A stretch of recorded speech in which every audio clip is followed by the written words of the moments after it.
और इसी के साथ चलिए अब न्यूज पंच में अगली महत्वपूर्ण खबर का रुख कर लेते हैं। रूस और यूक्रेन के बीच जारी युद्ध के बाद अब डील होने की संभावना दरअसल नजर आ रही है।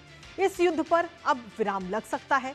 दरअसल 15 मई को रूस के राष्ट्रपति व्लादिमीर पुतिन और यूक्रेन के राष्ट्रपति ज़ेलेंस्की इस्तांबुल में शांति वार्ता के लिए मिलेंगे और वार्ता में अब अमेरिकी राष्ट्रपति डोनाल्ड ट्रंप भी शामिल हो सकते हैं।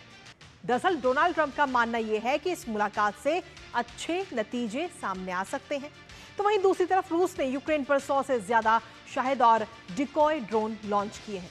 रूस का यह हमला तब हुआ जब क्रेमलिन ने 30 दिन के युद्ध विराम को प्रभावी रूप से खारिज कर दिया।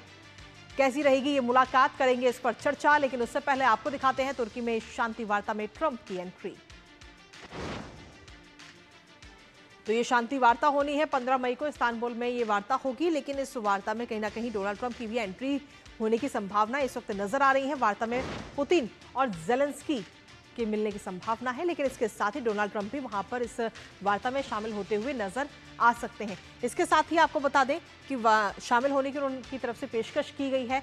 ट्रंप की तरफ से कहा गया कि गुरुवार को तुर्की में बड़ी प्रगति हो सकती है। जो युद्ध लंबे समय से चला आ रहा है उस पर कुछ ना कुछ अच्छे नतीजे सामने आ सकते हैं। अमेरिका, यूरोप, तुर्की, खाड़ी देशों में कूटनीतिक तेजी इस वक्त देखने को मिल रही है। इसके साथ ही अगर हम देखें तो सीधे तौर पर हर किसी की नजर इस वक्त 15 मई पर है, जब ये वार्ता होगी। 15 मई को इस्तांबुल में जब रूस यूक्रेन की ये वार्ता होगी और इसके बाद में कहीं ना कहीं कुछ ना कुछ अच्छे संकेत मिलते हुए नजर आ रहे हैं। लेकिन इसके साथ ही अगर हम देखें तो शांति वार्ता में ट्रंप की तो एंट्री हो चुकी है, लेकिन उसके अलावा अगर हम देखें तो ये युद्ध की तस्वीरें भी बार बार सामने आ रही हैं। मैदान में अब भी जंग जारी है रूस और यूक्रेन के बीच में। एक नजर उस पर भी डालते हैं। दरअसल रूस ने यूक्रेन पर 100 से ज्यादा ड्रोन से हमला किया है और सोमवार की अगर हम बात करें, बीते कल की बात करें, तो युद्ध विराम लागू होने से पहले ही 133 झड़पें इस दौरान दोनों देशों के बीच हुई हैं और क्रेमलिन ने 30 दिन की सीज फायर शर्त को सीधे तौर पर खारिज कर दिया। दरअसल यूक्रेन की तरफ से 30 दिन के सीज फायर की यह शर्त रखी गई थी, जिसे खारिज किया गया और खारिज करते ही ड्रोन से हमला किया गया। इस जंग के बीच शांति वार्ता से कहीं ना कहीं थोड़ी बहुत उम्मीदें जरूर जगी हैं, क्योंकि युद्ध किसी भी चीज का समाधान नहीं है। रूस और यूक्रेन युद्ध की वजह से दोनों ही देशों को काफी नुकसान हुआ है, लेकिन अब शांति वार्ता की तस्वीरें आगे आने वाले समय में नजर आ सकती हैं और उससे आम लोगों को काफी ज्यादा उम्मीदें हैं। यूरोप ने रूस पर और साथ ही प्रतिबंधों की भी चेतावनी दी है और यह भी कहा गया कि अगर नहीं माना रूस तो भारी प्रतिबंध भी लगाए जाएंगे रूस पर। रूस की तरफ से भी बयान अब इस पूरे मामले को सामने आ चुका है और रूस की तरफ से कहा गया कि पहले ही मूल कारणों पर बात होगी, उसके बाद में युद्ध विराम होगा। इस्तांबुल वार्ता से कहीं ना कहीं वैश्विक समीकरण जो है वो बदलते हुए हमें नजर आ सकते हैं और इस वार्ता की तैयारी के लिए शर्तें भी कायम हैं।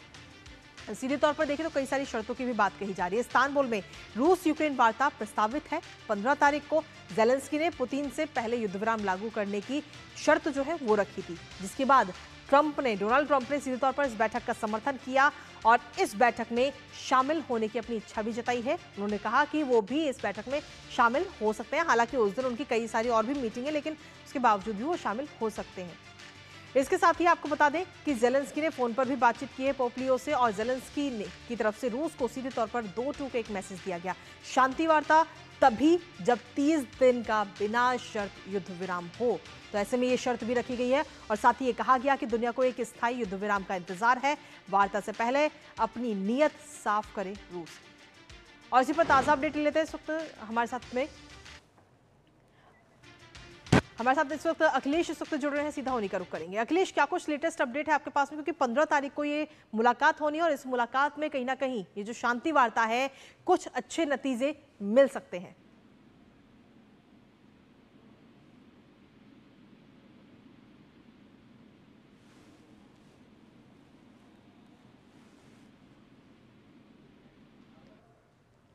अखिलेश, आवाज मिल रही है आपको?